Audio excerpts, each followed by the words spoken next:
والسلام علیک یا سیدی یا رسول اللہ وعلی آلک وصحابک یا حبیب اللہ۔ سب تعریفیں اللہ جل شانہ وحدہ لا شریک کے لیے، جس نے اپنی قدرت کاملہ سے اس کائنات کو حضور نبی کریم صلی اللہ علیہ وآلہ وسلم کے عرفان کی خاطر پیدا فرمایا۔ بے شمار درود حضور نبی کریم صلی اللہ علیہ وآلہ وسلم کی ذات اقدس کی خاطر، جن کی ذات اقدس اس کائنات کی تخلیق کا باعث بنی۔ حاضرین محترم، اللہ جل شانہ نے قرآن مجید میں ارشاد فرمایا، یا ایھا الذین آمنوا اتقوا اللہ حق تقاتہ ولا تموتن الا وانتم مسلمون۔ ارشاد فرمایا، اے ایمان والو، اللہ سے ڈرو جیسا کہ اس سے ڈرنے کا حق ہے، وَلَا تَمُوتُنَّ إِلَّا وَأَنْتُمْ مُسْلِمُونَ، اور مرنا تو مسلمان ہی مرنا۔ یہ جو آیت کا اگلا حصہ ہے، یہ تھوڑا سا سوچنے کی دعوت دیتا ہے۔ ڈرو جیسا کہ ڈرنے کا حق ہے، یہ تو بات ہمیں سمجھ میں آ گئی کہ ہمیں اپنی پوری کوشش لگا کے اس سے ڈرنا ہے، اس کے عذاب سے ڈرنا ہے، اس کی ناراضگی سے ڈرنا ہے، اس کا رخ پھیر لینے سے ڈرنا ہے، کہیں ہم سے اس کی رحمت منہ نہ موڑ لیں، اس سے ڈرنا ہے، اور اس سے ڈر کر ہمیں ہر اس کام کو چھوڑنا ہے جو اسے پسند نہیں ہے۔ ڈرنا تو سمجھ میں آیا۔ اگلا جو جملہ ہے، وَلَا تَمُوتُنَّ إِلَّا وَأَنْتُمْ مُسْلِمُونَ، اور مرنا تو مسلمان ہی مرنا، یہ تھوڑی سی بات حالاتی ہے، حیران کرتی ہے کہ جب ہم مسلمان ہیں، اللہ ہمیں کہہ بھی یہی رہا ہے، یا ایھا الذین آمنوا، اے ایمان والو، تو اب جب ہم ایمان والے ہیں تو ظاہر ہے مریں گے بھی تو اسی حال میں۔ ہم اگر کلمہ پڑھنے والے ہیں تو ہماری میتیں بھی تو کلمہ پڑھنے والے ہی اٹھائیں گے، ہمارے جنازے پڑھے جائیں گے، یہ سب کچھ ہمارے ساتھ ہوگا جیسے ہمارے بڑوں کے ساتھ ہو رہا ہے۔ جو مسلمانوں کے گھر میں پیدا ہوتا ہے، نمازیں پڑھتا ہے، روزے رکھتا ہے، آخر میں وہ مرتا ہے تو مسلمان ہی مرتا ہے۔ پھر یہ جو اللہ نے فرمایا ہے کہ مرنا تو مسلمان ہی مرنا، یہ بندہ سوچے۔ جب میں نے پہلی مرتبہ اس آیت کو پڑھا تھا 10ویں جماعت میں، ہماری اسلامیات کی کتاب میں یہ آیت تھی، تب بھی یہ بات ذہن میں آئی تھی کہ ہم نے مسلمان ہی مرنا ہے، تو یہ کیا اللہ نے فرمایا ہے کہ مرنا تو مسلمان ہی مرنا۔ اب جا کے سمجھ آتی ہے کہ مسلمان مرنا بڑا مشکل کام ہے۔ یہ جو اللہ فرما رہا ہے مرنا تو مسلمان مرنا، یہ مشکل کام ہے، آسان کام نہیں ہے۔ بندہ پیدا ضرور مسلمانوں کے گھر میں ہو جاتا ہے، زندگی گزار لیتا ہے، یہ ضروری نہیں کہ ہر مرنے والا مسلمان ہی کی موت مر رہا ہو۔ یہ اب سوال پیدا ہوتا ہے کہ ایسا کیسے، موت ہی مسلمانوں کی ہی ہوگی؟ ایسا نہیں ہے۔ شیطان جو ہم پر لگا ہوا ہے اور ہماری نس نس سے ایمان کو کھینچ لینا چاہتا ہے، اس نے بڑے حربے بنا رکھے، بڑے طریقے بنا رکھے ہیں ایمان سے ہمیں محروم کرنے کے۔ بہت کم لوگ ہیں عزیزان گرامی، یہ میرا جملہ تکلیف دہ تو ہے لیکن یہ سنیے گا، مسلمانوں کے گھروں میں پیدا ہونے والے لوگ مرتے تو بڑے ہیں، ان میں سے بہت تھوڑے ہیں جو مسلمان مر رہے ہوتے ہیں۔ میتیں ہم اٹھا رہے ہوتے ہیں، جنازے ہم پڑھ رہے ہوتے ہیں، لیکن وہ مرا بھی مسلمان ہے کہ نہیں یہ پتہ نہیں ہے۔ جس نے زندگی میں خدا کو مانا ہی نہیں ہے، وہ کلمہ پڑھ کے کیا مسلمان ہے؟ جو اقبال نے کہا تھا، بتوں سے تجھ کو امیدیں، خدا سے نہ امیدی، مجھے بتا تو صحیح اور کافری کیا ہے۔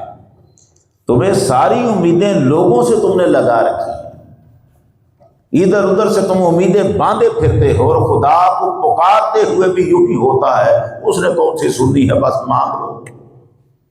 بے پرواہی سے دعا مانگتے ہو، خدا کو اس سے مانگتے ہوئے بھی توجہ دھیان اس کی طرف نہیں ہوتا، خیال ہوتا ہے پتہ نہیں ملنا ہے کہ نہیں ملنا۔ ایک کاروائی ہے جو پوری کر رہے ہو، اس پر یقین نہیں ہے کہ وہ مدد کو آئے گا تمہاری، یہ یقین نہیں۔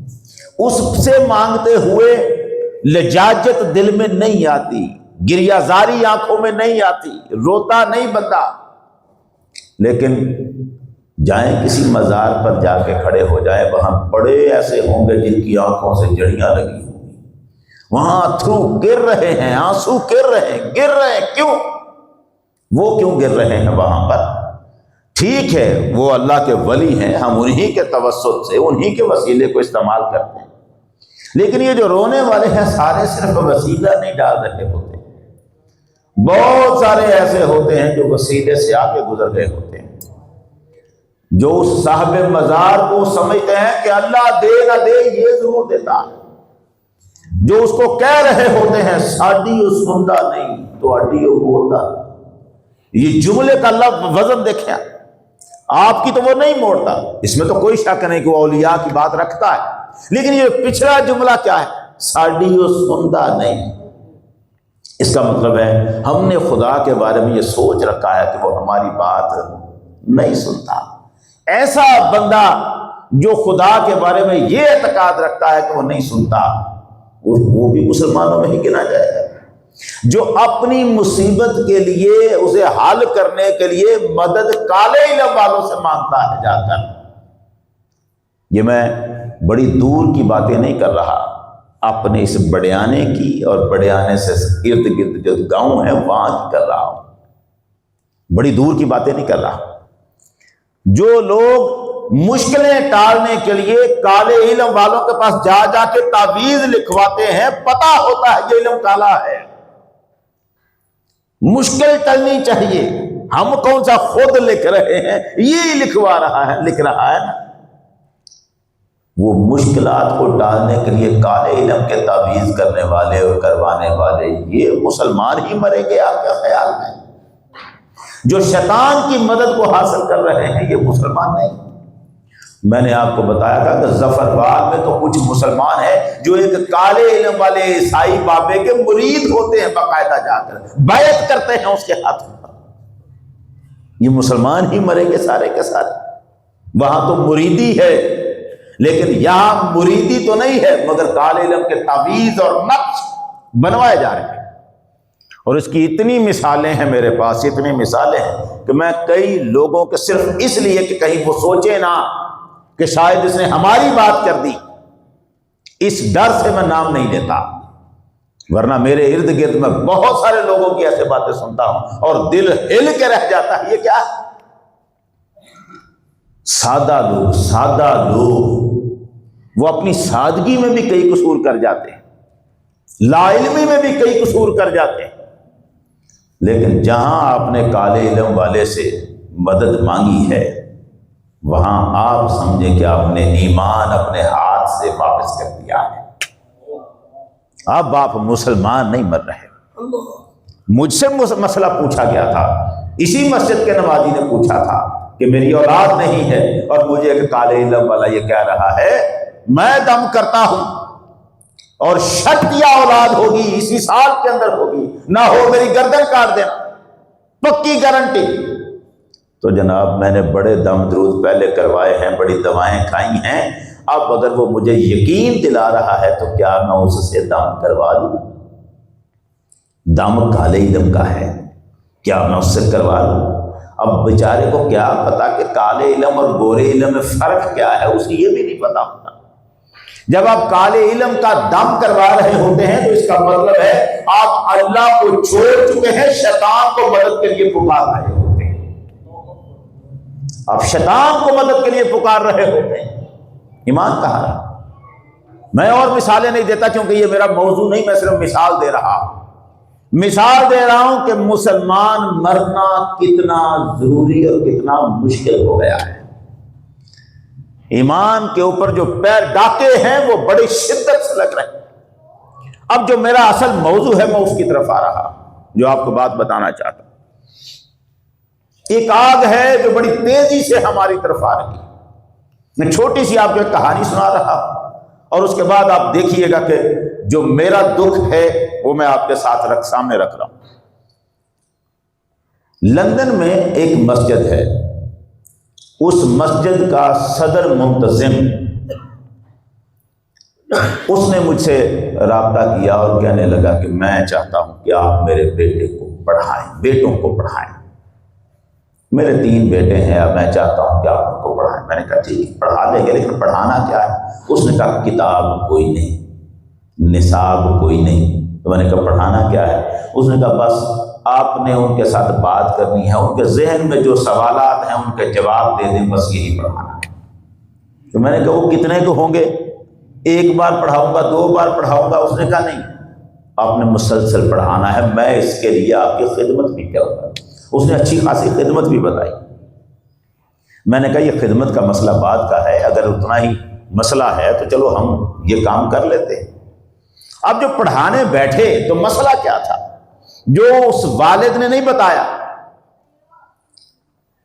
اس کا بڑا بیٹا خدا کو نہیں مانتا تھا۔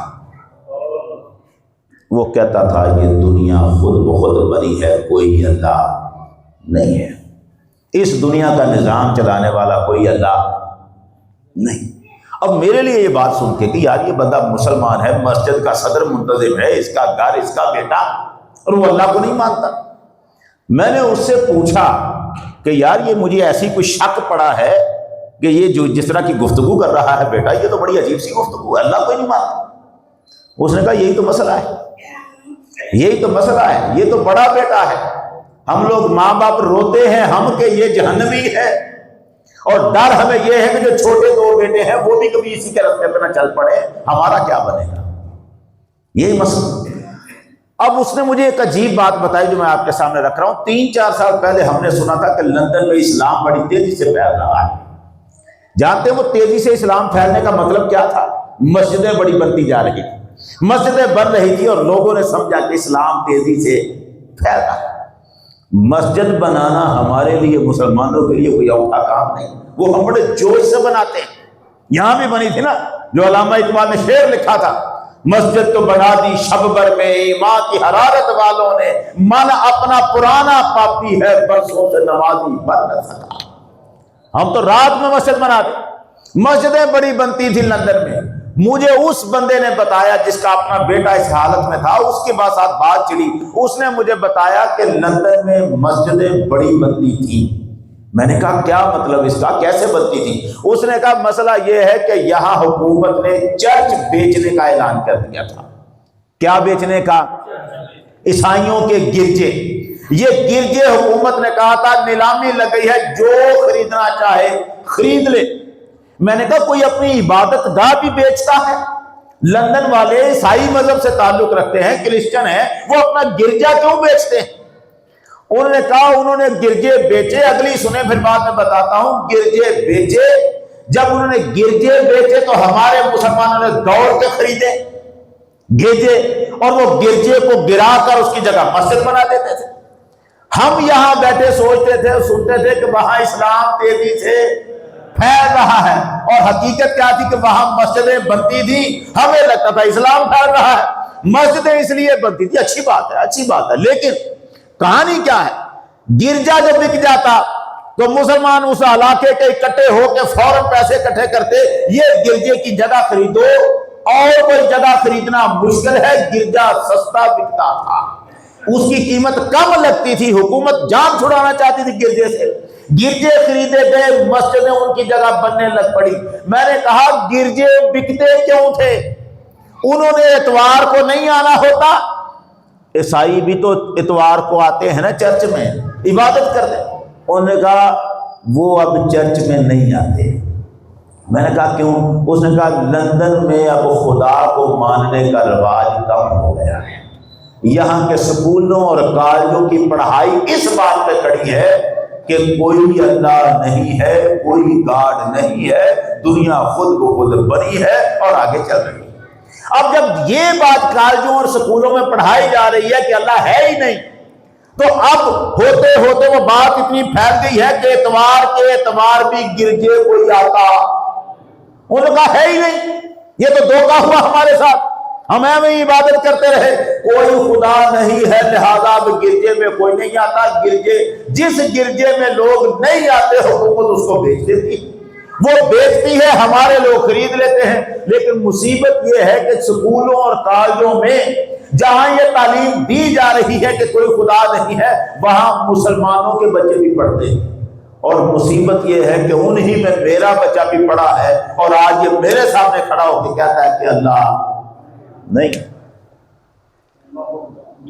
لندن میں اسلام نہیں پھیلا، مسجدیں پھیلی، مسجدیں پھیلی، اور اسلام والوں کے تو گھر پہ قیامت آ گئی کہ مسلمان کا بچہ ہو اور وہ خدا کو نہ مانے۔ آپ سن رہے ہیں بات؟ میرے لیے یہ بات بڑی حیرانگی والی تھی۔ میں نے ظفرواڑ میں اپنے کالج میں ایک پروفیسر صاحب سے بات کی، میں نے کہا یار یہ حیرانگی کی بات ہے، حیرانگی کی بات ہے کہ بچہ اللہ ہی کو نہیں مانتا۔ اس نے کہا سر آپ یہ کہہ رہے ہیں، وہ 2-4 مہینے پہلے خود میں اسی حالت میں سے گزرا ہوں، میرا بھی ایک مرتبہ اللہ سے ایمان ہو گیا تھا۔ اب یہ کون تھا؟ وہ تو لندن کے سکول میں پڑھنے والا بچہ تھا، یہ کون؟ پاکستان کا ایک پروفیسر۔ انہوں نے کہا کہ میں سنتا تھا یوٹیوب سے، نیٹ سے لوگوں کی باتیں سنتا تھا، میرے دل کو لگ گئی، میں اس میں پھنس گیا اس مصیبت میں، پھر مجھے سکون نہیں ملتا تھا، بے سکونی ہو گئی۔ شکر ہے اللہ کا کہ میں جلدی واپس پلٹ آیا، ورنہ میں نے کچھ مہینے اسی طرح گزارے ہیں کہ میں بھی کہتا تھا کوئی خدا۔ یہ بات آپ سمجھتے ہیں کتنی حیرت والی ہے؟ میرے لیے حیرت والی تھی۔ کوئی ہفتہ ڈیڑھ پہلے میں صدار والی مسجد میں تقریر کر رہا تھا، اور یہی بات وہاں رکھ دی کہ یہاں تک آ گیا ہے یہ فتنہ۔ تو جب تقریر سے فارغ ہو کے، محفل سے فارغ ہو کے نکلے، تو وہاں ایک بڑی پڑھی لکھی شخصیت وہ مجھے بتانے لگے آپ ظفرواڑ کی بات کر رہے ہیں، ہمارے اس صدار والی گاؤں میں ایسے بندے ہیں جو کہتے ہیں کوئی خدا نہیں دنیا کا۔ اب آپ مجھے یہ بتائیں کہ وہ فتنہ کتنی تیزی سے چل رہا ہے جو ہمارے گاؤں کے قریب تک پہنچ گیا۔ ہمارے بچے اب نیٹ سے سنتے ہیں ساری باتیں، ان کو بتایا جاتا ہے، بتایا یہ جاتا ہے کہ آدم کی جو کہانی ہے یہ ساری کہانی غلط ہے۔ کہانی تو آدم کی کہ آدم کو اللہ نے بنایا اور آدم کے ساتھ باتیں کی، ایسا کچھ نہیں ہوا۔ یوں تھا کہ پہلے پہل بندر بنے، بندر تھوڑا عرصے کے بعد کئی لاکھ سال تک بندر رہے، پھر ان کی حالت بدلی، بندر سے بنمانس بنے، شکلیں بری۔ یہ ہے تصویریں جو پڑھائی جاتی ہیں، جو کتابوں میں دکھائی جاتی ہیں۔ اور میں آپ کو بتاؤں یہ تصویر مصیبت ہے کہ پاکستان کے کالجوں اور یونیورسٹیوں میں بھی یہی دکھائی جا رہی ہے۔ اس کا کیا مطلب ہے؟ یہ پہلے نمبر پر چھوٹا سا آپ کو تصویر نظر آ رہی ہے، بندر ہے، اس سے آگے بڑا بندر، کئی لاکھ سال یہ جیا، پھر آگے یہ ہے، پھر آگے یہ حالت بنی، بندر کی شکل بدلتے بدلتے بدلتے بدلتے یہاں تک آیا، بن مانس بنا، اور پھر اسی بن مانس سے اگلی شکل بندے کی بن گئی، بندر سے بندہ بنا۔ کون سا آدم جس کو اللہ نے آسمانوں پہ پیدا کیا؟ کون سا آدم جس کو اللہ نے جنت میں رکھا؟ کون سا آدم جس نے جنت میں سیر کی اور محبت کا نام پتے پتے پہ دیکھا؟ کون سا آدم جو نبی بن کے زمین پہ آیا؟ کہانی ہے۔ کہنے والوں نے کہا وہاں کوئی وقوع نہیں ہوا، یہ تو بندر سے آگے بات بنی ہے، بندر ہوتے ہوتے شکل بدلتا بدلتا بندہ بن گیا۔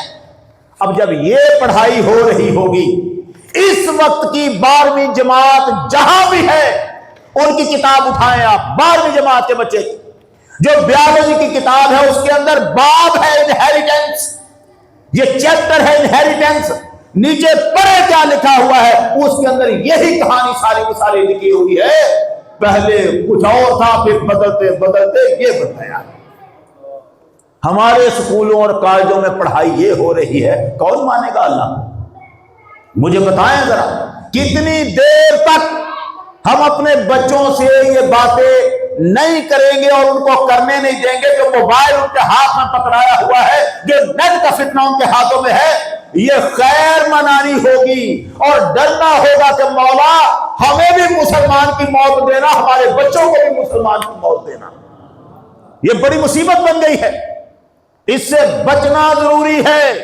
لوگ اللہ کے نام کو چھوڑتے جا رہے ہیں، اور دور دور نہیں، ہمارے اس پاکستان کے کئی سائنسدان ایسے ہیں جو خدا کو نہیں مانتے، یونیورسٹیوں کے پروفیسر ایسے ہیں۔ میں تو نکلا تحقیق میں، یہ کہاں کہاں ہے، پتا چلا جہاں آپ پہنچیں گے وہاں ایک آدھ چراغ ایسا آپ کو کالی روشنی والا مل جائے گا۔ بیٹھے ہوئے لوگ، آپ کب تک ان کے فتنے سے بچیں گے؟ کب تک؟ وہ ان پڑھ سے سیدھے سادے لوگ جن کی زندگی خدا کو ماننے میں گزر گئی، اچھے رہ گئے، اچھے وقتوں میں چلے گئے، کم از کم مرتے ہوئے اللہ کا نام ساتھ لے کے تو مرے۔ اب ہم زندہ لاشیں بن جائیں گے اگر اس سینے سے اللہ کا نام نکل گیا۔ یہ قیامت آ رہی ہے، قیامت۔ اللہ ہی نہیں ہے، غور نہیں ہے، کوئی خدا نہیں، دنیا خود سے خود بن گئی۔ میں کہتا ہوں کہاں جائیں ہم؟ لوگوں کو بتائیں کیا؟ یہ قرآن ہم اعلان کرتے ہیں قیامت تک کوئی اس کے جیسی کتاب لا نہیں سکتا۔ یہ ہمارا اعلان ہے۔ انہوں نے اس کے بھی جواب بنائے ہوئے ہیں، اس کے بھی اپنی من گڑت جواب دلیلیں۔ کتاب تو کوئی نہیں بنا سکتا اس جیسے، لیکن لگے ہوئے ہیں کوشش کرنے۔ یہ محمد نے لکھا ہے۔ یہ کس نے لکھا ہے بھائی؟ تھوڑی سی آپ کی توجہ، یہ قرآن اللہ کی کتاب نہیں۔ کیوں؟ کیونکہ اللہ ہے ہی نہیں۔ تو کس نے لکھا؟ یہ قرآن کس کا ہے؟ ان کی بات کر رہا ہوں نا، ان کی بات کر رہے ہیں۔ یہ قرآن محمد نے خود سے لکھ لیا۔ میں کہتا ہوں کمال ہے، قربان جائے اس پروردگار کے جس نے جگہ جگہ اسی قرآن میں اعلان کیا تھا میرا محمد کسی استاد سے پڑھا، میرا محمد کسی سکول میں پڑھا، میرا محمد پڑھنے والا کام کرتا ہی نہیں۔ اعلان کیا یہ نبی امی ہے، اس نے کسی استاد سے نہیں سیکھا، یہ کسی پڑھے لکھے کے پاس بیٹھ کر علم حاصل نہیں کرتا رہا، یہ صرف اپنے رب کا شاگرد ہے، یہ کسی اور سے نہیں سیکھا۔ اچھا اب سوال یہ ہے کہ چلو محمد نے لکھا، مان لو، ایک لمحے کے لیے مان لیتے ہیں محمد نے لکھا، جو باتیں اس میں لکھی ہے محمد نے، وہ محمد کو ملی کہاں سے؟ اتنی سیانی باتیں، اتنی اعلیٰ عقل والی باتیں وہ محمد کے زمانے میں اور جانتا کون تھا؟ اور کون جانتا تھا؟ آج کے زمانے میں 1925 میں یہ پتا چل رہا ہے کہ یہ جو پہاڑ زمین پہ کھڑا ہے نا، یہ جو پہاڑ زمین پہ کھڑا ہے، یہ جتنا اوپر ہے اس سے زیادہ نیچے ہے۔ یہ پتہ کب چلا ہے؟ 20ویں صدی میں۔ یہ 20ویں صدی میں آ کے سائنس کو پتہ چل رہا، کیوں؟ اس سے پہلے پہاڑ کے نیچے کھدائی کر کے دیکھی کس نے؟ یہ کام پچھلے زمانے میں ہوا کہاں؟ تو جب پہاڑ کے نیچے کھدائی کر کے کسی نے دیکھا نہیں تھا تو کیسے پتہ چلتا یہ نیچے کہاں تک ہے؟ مشینیں آپ کے پاس تھی نہیں، اور کئی کے ساتھ تو پہاڑ کے نیچے نہیں جا سکتے نا آپ، مشینیں چاہیے، نہیں تھی، پیچھے کھدائیاں نہیں ہوئی۔ آج سائنس کو پتا چلا یہ پہاڑ جہاں پر نیچے بھی اتنا، اس سے زیادہ نیچے ہے جتنا اوپر ہے۔ یہ 1400 سال پہلے محمد نے ہی لکھا صحیح، محمد نے لکھا صحیح، محمد کے اس قرآن میں، ان کے ہی مطابق محمد کے اس قرآن میں لکھا ہے الم نجعل الارض مہادا والجبال اوتادا، کیا ہم نے زمین کو بچھونا نہیں بنایا اور پہاڑ ان پر میخیں بنا کے نہیں گاڑے ہوئے؟ اوتادا، ہم نے پہاڑوں کو اوتاد بنایا۔ میخیں کیا ہوتی ہیں؟ میخیں کیا خیمہ لگانے کے لیے جو آپ سائڈ پہ قلعہ ٹھوکتے ہیں اور اس سے رسی باندھتے ہیں خیمے کی، آندھی آئے طوفان آئے یہ قلعہ اس خیمے کو تھام کے رکھے گا، وہ قلعہ ہے جسے میخ گاڑنا کہتے ہیں۔ آپ اپنے بھینس کے لیے قلعہ گاڑ لیں زمین میں، جو قلعہ زمین میں گاڑتے ہیں اوپر زیادہ ہوتا ہے کہ نیچے؟ اوپر زیادہ رکھتے ہیں کہ نیچے زیادہ؟ میخ گاڑی ہی ایسے جاتی ہے جو اس کا اندر حصہ گڑا ہوا ہوتا ہے نیچے وہ زیادہ ہوتا ہے اور اوپر والا حصہ کم ہوتا ہے۔ قرآن 1400 سال پہلے کہہ رہا ہے یہ پہاڑ، اسے فقط پہاڑ نہ سمجھو، یہ میخ گاڑی ہوئی ہے۔ آج کا سائنسدان یہ کہتا ہے، یہ دیکھو جاپان کا بڑا جیولوجسٹ پروفیسر سایہ ویدا، اس نے یہ آیت پڑھی قرآن کی، کہنے لگا it seems to me very mysterious, almost incredible۔ وہ کہتا ہے میں اس بات پہ حیران ہو گیا ہوں، یہ میرے لیے بڑی حیرانگی کی بات ہے اور یہ تقریباً ناقابل یقین ہے، میں مان ہی نہیں سکتا کہ اس قسم کی باتیں بھی قرآن میں لکھی ہو سکتی ہے۔ میں مان ہی نہیں سکتا کہ اس قسم کی باتیں بھی قرآن میں لکھی ہو سکتی ہے۔ اور آگے کہا I cannot believe in it but it is a fact that it is there۔ وہ کہتا ہے مجھے یقین نہیں آتا کہ آج سائنس نے جو تحقیق کر کے چیزیں ڈھونڈی ہیں 1400 سال پہلے کی کتاب اس میں اپنے اندر یہ کیسے رکھ سکتی تھی۔ میں یہ کہتا ہوں، وہ یہ کہتا ہے، میں کیا کروں، یہ ہے اس میں لکھا ہوا، یہ اس میں لکھا ہوا۔ اور آگے کا جملہ وہ کہتا ہے it is very difficult to explain، یہ وضاحت کرنا بڑا ہی مشکل ہے۔ how a human being، کیسے ایک انسان، how a human being could write this 1400 years ago، ایک انسان 14 صدیاں پہلے یہ قرآن لکھ کیسے سکتا تھا، کیسے یہ باتیں لکھ گیا جو آج کے زمانے میں ہمیں پتہ چل رہی ہے، پچھلے 200 سال پہلے بھی کسی کو پتا کیسے پتا چل گئی، کیسے پتا چلی؟ محمد نے ہی لکھ لیا قرآن، مان لو۔ تو پھر آج کے سائنسدان جہاں 1400 سال بعد پہنچے ہیں، محمد تو وہاں پہلے پہنچے ہوئے، اتنا ہی مان لو کہ محمد نے لکھا ہے، پھر بھی مان لو کہ محمد تم سے کتنے بڑے سائنسدان ہیں، اور وہ جو اتنا بڑا سائنسدان ہے وہ کہہ رہا ہے یہ میں نے نہیں لکھا ہوا، وہ کہہ رہا ہے یہ میں نے نہیں لکھا۔ قرآن کہتا ہے، ہمیں دعوت دے رہا ہے قرآن۔ اچھا آج اگر آپ میں سے کوئی بندہ سمندر میں، دریا میں، پانی میں نیچے اتر کے جانا چاہے، کتنی دیر سانس باندھ رکھ سکتے ہیں آپ؟ Minute, 2 minute, 10 minute? اس 10 منٹوں میں کتنی کے نیچے جا سکتے ہیں آپ؟ پانی میں کتنی نیچے جا سکتے ہیں آپ؟ 30-40 میٹر چلے جائیں گے، جتنا آپ کا سانس ہے۔ آج کے زمانے میں آکسیجن کے سلنڈر ہیں جو پیچھے لگائے جاتے ہیں اور سانس چلتا رہتا ہے پانی کے اندر بھی، اور اب تک سائنسدان 200 میٹر تک آسانی سے جاتے ہیں، آگے کام اوکھا ہو جاتا ہے۔ 1 کلومیٹر سمندر میں نیچے اتر جائے تو آگے اندھیرا ہے۔ کیا ہے آگے؟ 1 کلومیٹر کے بعد آگے کیا ہے؟ سائنس یہ کہتی ہے کہ 1 کلومیٹر کے بعد سمندر میں اتنا اندھیرا ہے کہ خود بندے کو اپنا ہاتھ بھی نظر، یہ سائنس کہہ رہی ہے، اتنا اندھیرا ہے کہ بندے کو اپنا ہاتھ بھی نظر نہیں آ رہا۔ اب 1400 سال پہلے قرآن کافر کی مثال دیتا ہے۔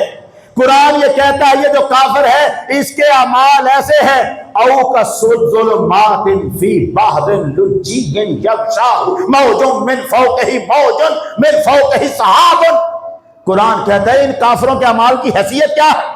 یہ تو ایسے ہیں جیسے گہرے سمندروں میں اندھیرا ہوتا ہے۔ کیا ہوتا ہے؟ گہرے سمندروں میں اندھیرا۔ 1400 سال پہلے کوئی سمندر میں اتنا نیچے گیا نہیں، کسی کو پتا نہیں تھا کہ سمندر کے نیچے اندھیرا ہوتا ہے۔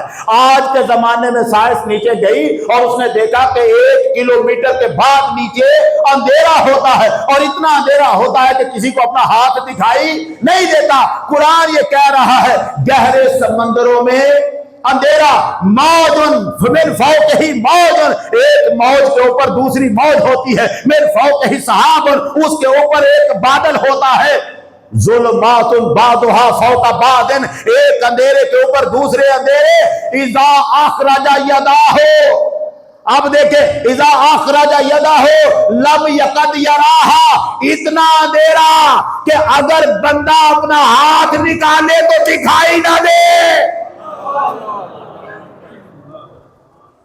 آج کی سائنس نے کیا لفظ بولے تھے؟ سمندر کے نیچے اتنا اندھیرا ہے کہ اپنا ہاتھ دکھائی۔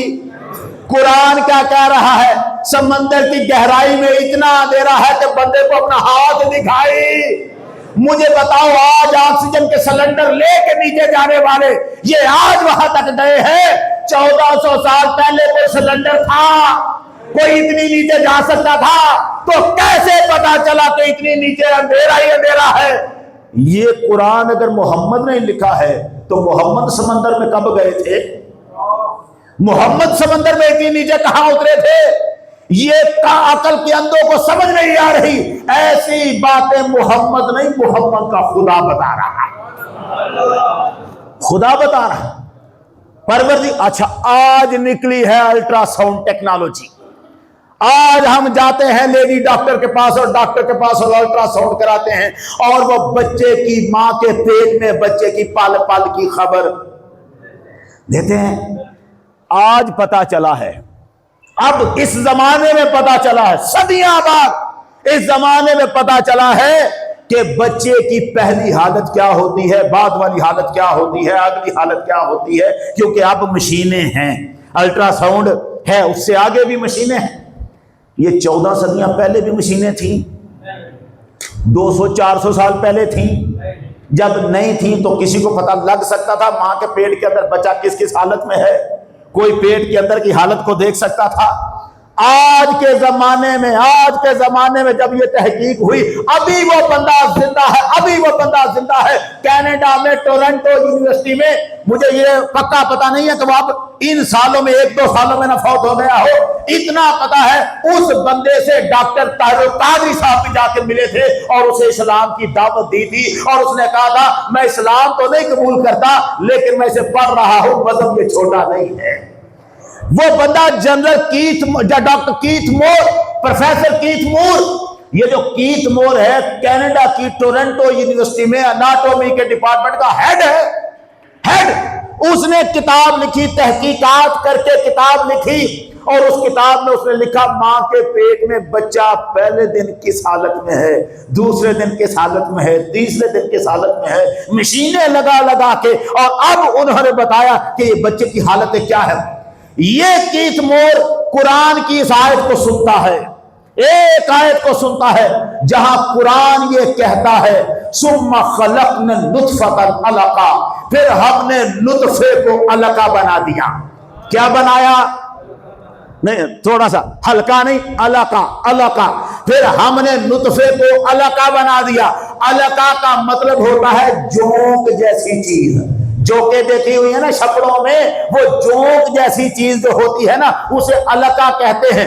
اللہ جب نطفے کو ماں کے پیٹ کے اندر رکھتا ہے تو اس کی جب شکل بدلتی ہے تو شکل جونک جیسی کرتا ہے۔ یہ جونک جیسی شکل والا ابھی اس کے نہ بازو ہے، نہ آنکھیں ہیں، نہ ہاتھ ہے، نہ پیر ہے، نہ گوشت ہے، نہ بوٹی ہے، یہ علقہ جونک جیسا بن کر ماں کے رحم کے ساتھ چپکا ہوا ہوتا ہے اور اسی طرح غذا حاصل کر رہا ہوتا ہے۔ یہ بات پتا چلی تھی کیتھ مور کو، اس نے دیکھا تھا کہ یہ تو علقہ جونک کی شکل کا ہے۔ جب اس نے قرآن میں دیکھا ثم خلقنا النطفۃ علقہ، پھر ہم نطفے کو علقہ بنا دیتے ہیں، جونک کی شکل کا بنا دیتے ہیں، ایک مرتبہ بیٹھ گیا، کہنے لگا 14 صدیاں پہلے محمد کو کیسے پتا چلا یہ کون سی شکل میں ہے؟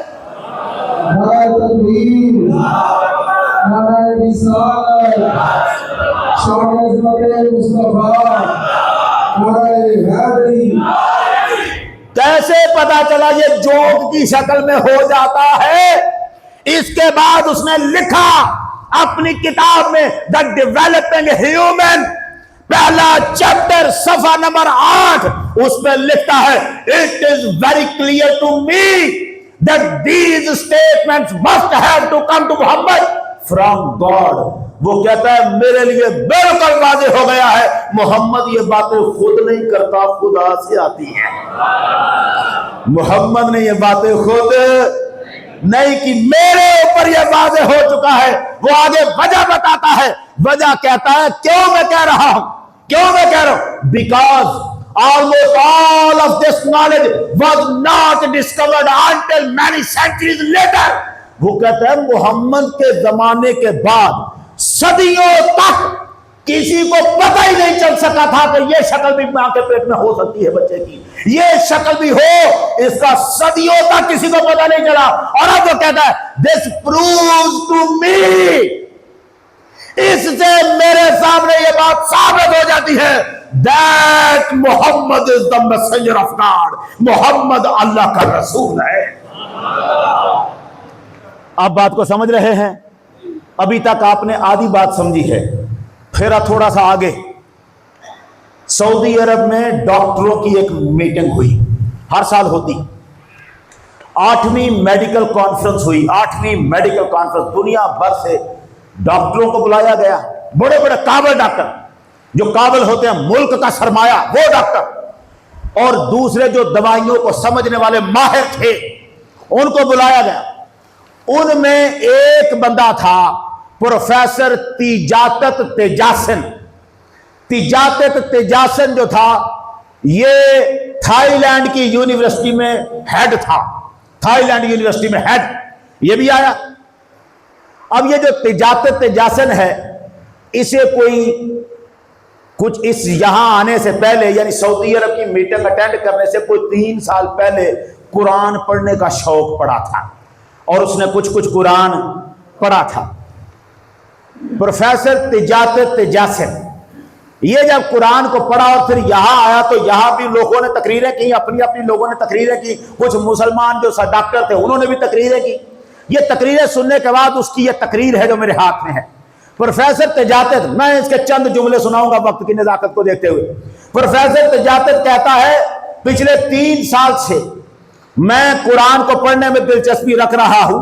جو کچھ میں نے پڑھا ہے اور اب آج جو کچھ آ کے سنا ہے، ان ساری چیزوں کو جب میں اکٹھا کرتا ہوں، I believe، تو میں یہ یقین کرتا ہوں that everything that has been recorded in the Quran 1400 years ago must be the truth that can be proved by the scientific means. وہ کہتا ہے میں یہ کہتا ہوں 14 صدیاں پہلے قرآن میں جو کچھ لکھا تھا سچ تھا. یہ بندہ مسلمان نہیں تھا، نہیں تھا، مسلمان نہیں تھا. وہ کہتا ہے 14 صدیاں پہلے جو لکھا تھا وہ کیا تھا. آج ہم سائنس کی مدد سے کی ہر بات کو سچا ثابت کر سکتے ہیں. وہ کہتا ہے اور آگے بڑھتا ہے، اس کی تقریر سننے والی ہے. وہ کہتا ہے since the prophet Muhammad could neither read nor write. وہ کہتا ہے محمد تو نہ پڑھ سکتے تھے نہ لکھ سکتے تھے. یہ بات آپ کے لیے اتنی ایسے ہی ہو گئی ہے، جو بندہ باہر کا بیٹھا ہے نا اس کے لیے بڑی قیمتی بات ہے. وہ کہتا ہے محمد نہ پڑھ سکتے تھے نہ، تھوڑا سا لفظ دوہرا لیں، وہ کیا کہہ رہا ہے؟ محمد نہ پڑھ سکتے تھے نہ لکھ سکتے تھے. محمد نہ پڑھ سکتے تھے نہ لکھ سکتے تھے. محمد must be a messenger who relayed this truth. وہ کہتے ہیں پھر یہی ہوگا کہ محمد پر جو حق آیا ہے وہی اس نے بتایا ہے، کیونکہ خود تو وہ پڑھ نہیں سکتا، خود تو وہ لکھ نہیں سکتا تھا، اس لیے جو کچھ ان کے پاس آیا ہے وہی اس نے لکھا. Therefore، اب میں تقریر کو چھوڑتا جا رہا ہوں بیچ بیچ میں، اس لیے I think، کھڑا ہے میٹنگ میں، مذہب اور ہے، تقریر کر رہا ہے.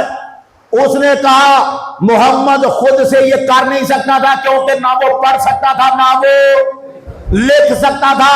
جو باتیں قرآن میں لکھی ہیں محمد نے، یہ وہ ہے 14 صدیاں پہلے کہی تھی. آج سائنس ہر فرق کو سچ ثابت کر رہی ہے، مان رہی ہے.